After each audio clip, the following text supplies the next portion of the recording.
اور اگر توفیق دیتا ہے تو صرف اللہ۔ یہ جملہ ہمارے پاک و ہند کے لوگوں میں عام ہے، ہمیں ابھی بلاوا، اگر دل میں نیت ہے اللہ کی طرف سے جائز، لیکن ہمارے یہاں ہوتی بہت کم ہے۔ ہمارے تو بہت سارے لوگ وہ ہیں جو کہتے ہیں کہ بغداد دیاں گلیاں کافی نے سانو، بغداد دیاں گلیاں کافی نے سانو، مکے دی کوئی لوڑ نہیں۔ وہ کہاں کہیں گے کہ ہمیں مکہ سے بلاوا ہے؟ اگر بلاوا بھی مانتے ہیں تو مدینے والے کا۔ اللہ رب العزت ان لوگوں کو ہدایت عطا فرمائے۔ اگر مسلمان دنیا کے دور دراز علاقے میں بھی رہتا ہے تو اس کے دل میں یہ جذبہ، شوق، ہر وقت تمنا ہے کہ یا اللہ مجھے اپنا گھر دکھا۔ اللہ نے ابراہیم علیہ السلام کی ساری دعاؤں کو قبول فرمایا۔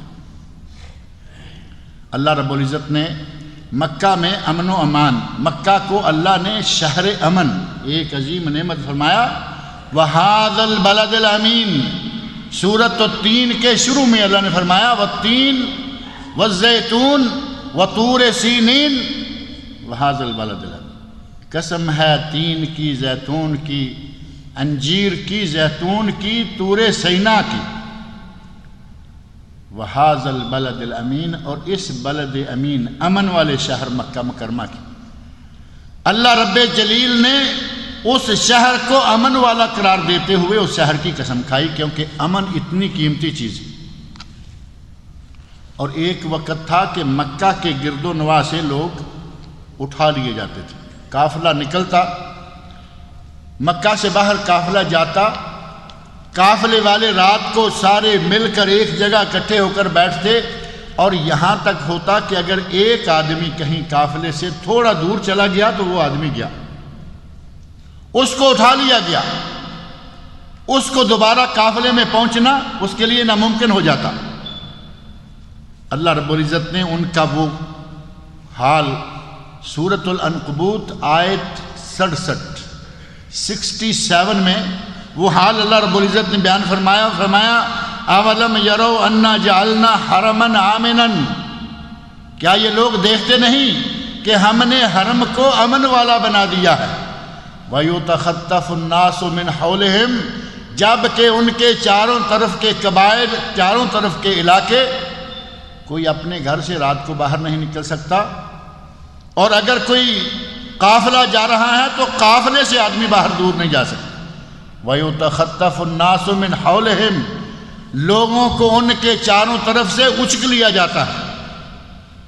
لیکن مکہ والا کہہ دے کہ میں مکی ہوں، میں حرم کا رہنے والا ہوں، وہ مکہ میں ہو، مکہ کے پڑوس میں ہو، وہ شام میں ہو، وہ یمن میں ہو، وہ راستے کے کتنے ہی جنگلات میں سے کیوں نہ گزر رہا ہو، اللہ رب العزت نے ان کو امن والا بنایا۔ امن انتہائی قیمتی۔ اگر امن نہیں ہے تو آپ اندازہ کر سکتے ہیں کہ جینا تو الگ بات ہے کہ آدمی کا جینا مشکل ہو جائے گا، آدمی کا سکون غارت ہو جائے گا، یہ ساری چیزیں بعد کی ہیں۔ اگر امن نہیں ہے تو آدمی عبادت بھی نہیں کر سکتا۔ اگر امن و امان نہیں، ملک میں بدامنی ہے، ملک میں شورشیں یورشیں چل رہی ہیں، تو کیا ہوگا؟ کچھ عرصہ پہلے پاکستان کی خبریں آیا کرتی تھی کہ فلاں مسجد میں بم چلا، فلاں دوسری پارٹی کے عبادت خانے میں بم چلا، عیسائیوں کے گرجے میں بم چلا، ہندوؤں کے مندر میں بم چلا۔ ایسی شکل میں آپ سمجھ سکتے ہیں کہ آدمی مسجد میں آئے اور پرسکون ہو۔ جن دنوں عراق کا مسئلہ بڑی گرمی کے ساتھ چل رہا تھا، اور وہ اب بھی چل رہا ہے، جب تک اسے صحیح اسلامی حکومت حاصل نہ ہو گئی وہ چلتا رہے گا۔ اللہ رب العزت وہاں امن و استقرار کو لائے، تمام بلاد اسلامیہ کو اللہ تعالیٰ امن و امان عطا فرمائے۔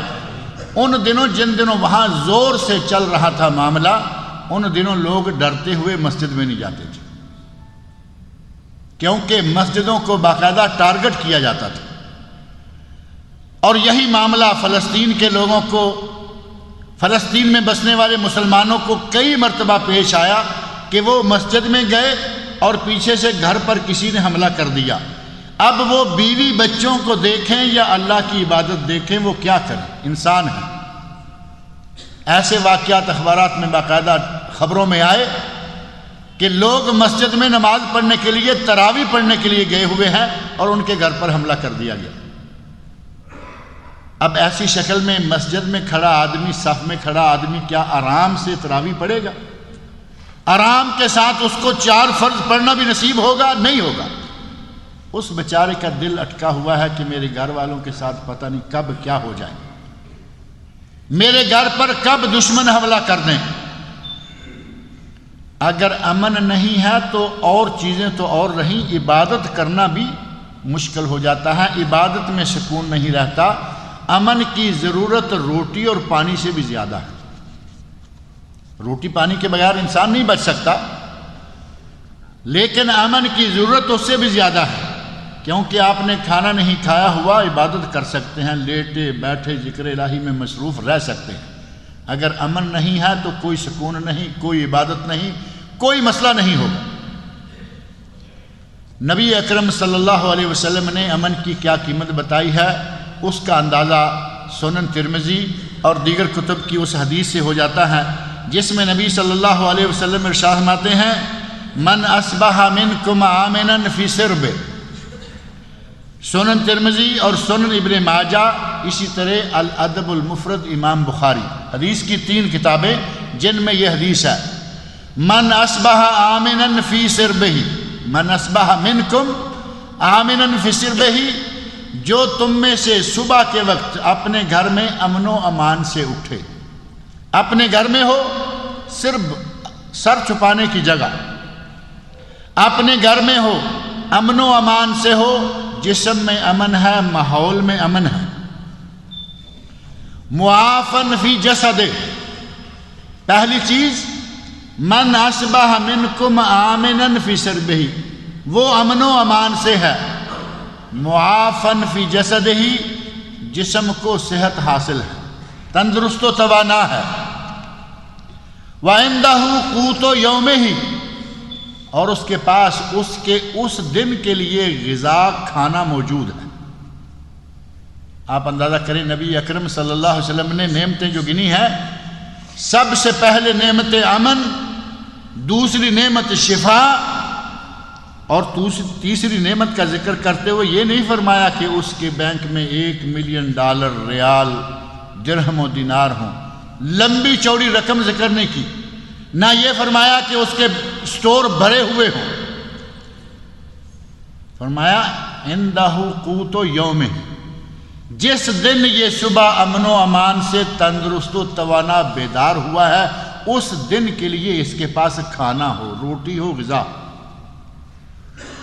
کانما حیزت لہ الدنیا بحذافیرہا، یہ وہ انسان ہے کہ جس کے گھر میں دنیا کی ہر نعمت جمع ہو چکی، 3 چیزوں کو دنیا کی ہر نعمت کا مجموعہ قرار دے دی۔ فرمایا امن ہے، صحت ہے، 1 دن کا کھانا ہے۔ اب اندازہ کریں کہ ہمیں کوئی ان نعمتوں میں سے کسی کی بھی قدر ہے؟ اللہ نے ہمیں بے شمار نعمتوں سے نواز رکھا، لیکن ہم نے نا قدری کی، نا شکری کی انتہا کر رکھی ہے۔ اللہ نے صحت دی ہوئی ہے، سال ہا سال لوگوں کو سر میں درد نہیں ہوتا۔ آج بھی کئی ایسے لوگ ہیں، کبھی ملیں کہیں مجھے کبھی زکام نہیں ہوا، مجھے کبھی سر میں درد نہیں ہوا۔ اللہ رب العزت سب کو ایسی صحت عطا فرمائے۔ صحت بہت بڑی نعمت ہے، سر درد نہ ہو، زکام نزلہ نہ ہو، کھانسی نہ ہو، بخار نہ ہو، زیادہ تر یہی تو رہتا ہے نا۔ لوگوں نے تو جملہ بنا رکھا ہے، نزلہ زکام کھانسی قومی نشاں ہمارا، یہ تو عام چیزیں ہیں۔ جب کسی کو یہ بھی نہیں ہوتا تو اس کا معنی یہ کہ وہ بڑی بیماریوں سے بچا ہوا ہے۔ اللہ تعالی ہم سب کو تمام چھوٹی بڑی بیماریوں سے محفوظ رکھے۔ بیماری نعمت بھی ہے، بیماری زحمت بھی ہے۔ کبھی کبھی بیماری اللہ کا ذکر و شکر کرنے، اللہ کی طرف رجوع کرنے کا موقع دے دیتی ہے۔ لیکن ایک دن میں نے ایک ذکر کیا تھا، ایک بہت بڑے امام ہیں اور حضرت ابوبکر صدیق رضی اللہ عنہ کی طرف بھی یہ قول منسوب ہے، کہتے ہیں کہ اللہ مجھے صحت و عافیت دیے رکھے اور میں شکر کرتا رہوں، میرے لیے یہ اچھا ہے، بجائے اس کے کہ وہ مجھے بیمار کرے اور میں صبر کرتا رہوں۔ بیمار صبر کرے تو وہ بھی جنتی، اور اگر کوئی تندرست و توانا شکر کرے تو بھی جنتی، صابر شاکر دونوں جنتی ہیں، لیکن حضرت ابوبکر فرماتے ہیں کہ مجھے اچھا یہ لگتا ہے کہ میں شکر کروں، میں بیمار نہ ہوں، صبر کی مجھے ضرورت نہ پڑے، کب صبر کا دامن ہاتھ سے چھوٹ جائے۔ بیماری بھی کبھی کبھی اچھی رہتی ہے، لیکن اللہ رب العزت تمام بیماریوں سے محفوظ رکھے۔ نبی صلی اللہ علیہ وسلم نے فرمایا عندہ قوت یوم ہی، ہمارے الحمدللہ جیبیں پیسوں سے بھری ہوئی ہیں، آتے جاتے راستے میں بینک والوں نے ایک ڈبہ لگا رکھا ہے، چھوٹی سی کارڈ اس میں داخل کریں، پیسے نکلتے جتنے لکھیں اتنے نکل کے آ جاتے ہیں۔ ہمارے آپ کے لیے 5000 ایک لمٹ رکھی ہے، ٹرانسفر کرنا ہے تو 20000 تک، ٹوٹل عملیات جتنے سارے دن میں آپ نے اس ڈبے سے آپریشن کرنے ہیں 40,000 ریال تک، لیکن کیش آپ کھینچ سکتے ہیں 5000۔ اگر کسی نے 2-4 بینکوں میں اکاؤنٹ رکھا ہے یکدم اسے 20-25,000 چاہیے، فوراً وہ بھی آ جاتا ہے۔ اور اگر زیادہ ضرورت ہے آپ کو، بینک میں جاتے ہیں 4 لفظ لکھتے ہیں، جتنے پیسے مانگے وہ دے دیتے ہیں۔ الحمدللہ اللہ تعالیٰ مسلمانوں کو اور نعمتوں سے نوازے، اللہ تعالیٰ تمام مسلمانوں کو مال و دولت سے غنی کر دے۔ ہمیں اللہ نے اتنا نواز رکھا ہے کہ بینکوں میں پیسے، گھروں میں پیسے، اور یہاں تو وہ سلسلہ نہیں ہے، ہمارے پاکستان انڈیا میں گھر میں سال بھر کے لیے دانے، پورے سال کے لیے چاول گھر میں موجود ہوتے ہیں، سٹور میں پڑے ہیں، پورے سال کے لیے گندم موجود ہے، اس کو باقاعدہ کچھ کیمیکل وغیرہ لگا کے رکھا ہوا ہے، جب چاہتے ہیں نکلواتے ہیں، پسواتے ہیں، آٹا کھائیں، سوجی کھائیں، جو چاہیں بنوائیں۔ اور یہاں اتنے بڑے بڑے سٹوروں کا رواج نہیں، یہاں سٹوروں والے موجود ہیں، پیسہ ہے، ہر مہینے لائیے، ہر ہفتے لائیے، ہر روز لائیے، جیسے لائیے۔ ہمارے پاس الحمدللہ نہ صرف ایک دن کی غذا، نہ صرف ایک ہفتے کی غذا، نہ صرف ایک مہینے کی غذا، ہمارے پاس سالوں کی غذا الحمدللہ موجود ہوتی ہے۔ پریشان پھر بھی بیٹھے رہتے ہیں، وہ ہماری مسلمانوں کی کیا، انسانوں کی کیا ایک فطرت ہے، گھبرائے رہیں گے، کمپنی کا اگریمنٹ ہے، رینیو ہوگا نہیں ہوگا، یہ ہوگا نہیں ہوگا، سالوں کا مال اکٹھا کیا ہوا ہے۔ اور ہمارے کچھ بھائی وہ ہیں، ان کے پاس اللہ نے اتنی دولت دے رکھی ہے، نسلیں کھاتی رہے، یہ بیٹھے رہیں، نسلیں کھاتی رہیں، وہ دولت ختم ہونے والی نہیں، پریشان پھر بھی کہ وہ ہمارا یہ پروجیکٹ ختم ہونے والا ہے، اگلا پتہ نہیں ملے گا یا نہیں ملے گا۔ یہ انسان کی فطرت ہے۔ اللہ رب العزت نے ہمیں بہت بڑی بڑی نعمتوں سے، صحت اللہ نے دے رکھی ہے، فراغت اللہ نے دے رکھی ہے، امن و امان اللہ نے دے رکھا ہے۔ یہاں سعودی عرب کے اندر ہم رہتے ہیں الحمدللہ، کوئی کہیں آپ دیکھتے ہیں درمیان میں چند شیطانوں نے کچھ حرکتیں کی تھیں، اللہ رب العزت نے اس حکومت کی تدابیر نے ان کو بھی سمیٹ لیا ہے، کہیں کہیں بدامنی کے کچھ واقعات انہوں نے کیے، لیکن آج الحمدللہ سعودی عرب دنیا بھر کا سب سے پرامن ترین ملک ہے۔